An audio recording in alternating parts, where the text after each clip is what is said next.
প্রিয় সাথী ও বন্ধুগণ, সাংস্কৃতিক মিডিয়ার পক্ষ থেকে জানাই আন্তরিক মোবারকবাদ।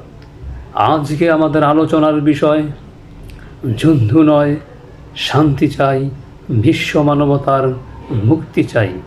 যারাই এই আলোচনা শুনছেন বা শুনবেন, প্রত্যেককে জানাই আমি ইসমাইল হোসেনের পক্ষ থেকে আন্তরিক মোবারকবাদ।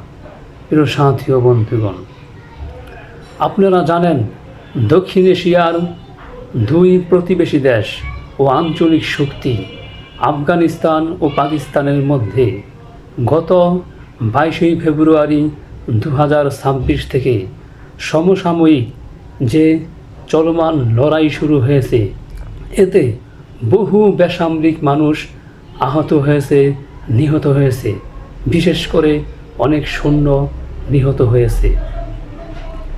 আমরা মুসলিম বিশ্ব যুদ্ধ নয়, শান্তি চাই, বিশ্ব মানবতার মুক্তি চাই।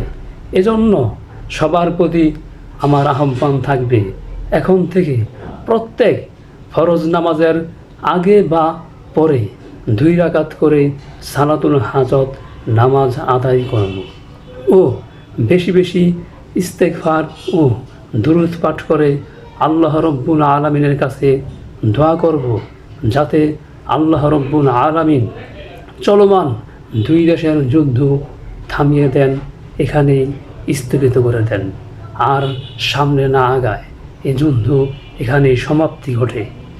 আর ইরান ও যুক্তরাষ্ট্রের মধ্যে যে যুদ্ধের দামামা দেখা যাচ্ছে, তাও যেন এখানেই সমাপ্তি ঘটে।